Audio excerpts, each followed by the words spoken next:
ഇയ്യോബ് 2-ാം അധ്യായം 1 മുതലുള്ള വാക്യങ്ങൾ. പിന്നെയും ഒരു ദിവസം ദൈവപുത്രന്മാർ യഹോവയുടെ സന്നിധിയിൽ നിൽപ്പാൻ ചെന്നു. സാത്താനും അവരുടെ കൂട്ടത്തിൽ യഹോവയുടെ സന്നിധിയിൽ നിൽപ്പാൻ ചെന്നു. യഹോവ സാത്താനോട്, നീ എവിടെ നിന്ന് വരുന്നു എന്ന് ചോദിച്ചതിന് സാത്താൻ യഹോവയോട്, ഞാൻ ഭൂമിയിൽ ഊടാടി സഞ്ചരിച്ചിട്ട് വരുന്നു എന്ന് ഉത്തരം പറഞ്ഞു. യഹോവ സാത്താനോട്, എന്റെ ദാസനായ ഇയ്യോബിന്റെ മേൽ നീ ദൃഷ്ടി വെച്ചുവോ? അവനെപ്പോലെ നിഷ്കളങ്കനും നേരുള്ളവനും ദൈവഭക്തനും ദോഷം വിട്ടകലുന്നവനും ഭൂമിയിൽ ആരും ഇല്ലല്ലോ. അവൻ തന്റെ ഭക്തി മുറുകെ പിടിച്ചുകൊണ്ടിരിക്കുന്നു. വെറുതെ അവനെ നശിപ്പിക്കേണ്ടതിന് നീ എന്നെ സമ്മതിപ്പിച്ചു എന്ന് അരുളിച്ചെയ്തു. സാത്താൻ യഹോവയോട്, തുവക്കിനു പകരം തുവക്ക്, മനുഷ്യൻ തനിക്കുള്ളതൊക്കെയും തന്റെ ജീവന് പകരം കൊടുത്തു കളയും. നിന്റെ കൈ നീട്ടി അവന്റെ അസ്ഥിയും മാംസവും ഒന്ന് തൊടുക, അവൻ നിന്നെ മുഖത്ത് നോക്കി ത്യജിച്ചു പറയും എന്നുത്തരം പറഞ്ഞു. യഹോവ സാത്താനോട്, ഇതാ അവൻ നിന്റെ കൈയിലിരിക്കുന്നു, അവന്റെ പ്രാണനെ മാത്രം തൊടരുത് എന്ന് കൽപ്പിച്ചു.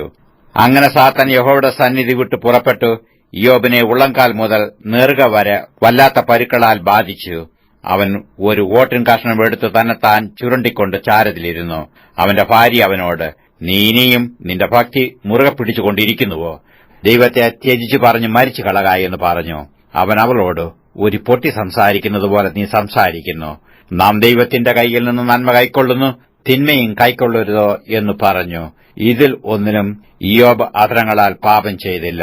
അനന്തരം തേമാന്യനായ എലീഫസ്, ശൂഹാന്യനായ ബിൽദാദ്, നയമത്യനായ സോഫർ എന്നിങ്ങനെ ഇയ്യോബിന്റെ 3 സ്നേഹിതന്മാർ ഈ അനർത്ഥമൊക്കെയും അവന് ഭവിച്ചത് കേട്ടപ്പോൾ അവർ ഓരോരുത്തൻ താന്താന്റെ സ്ഥലത്തു നിന്ന് പുറപ്പെട്ടു അവനോട് സഹതപിപ്പാനും അവനെ ആശ്വസിപ്പിപ്പാനും പോകണമെന്ന് തമ്മിൽ പറഞ്ഞെത്തു.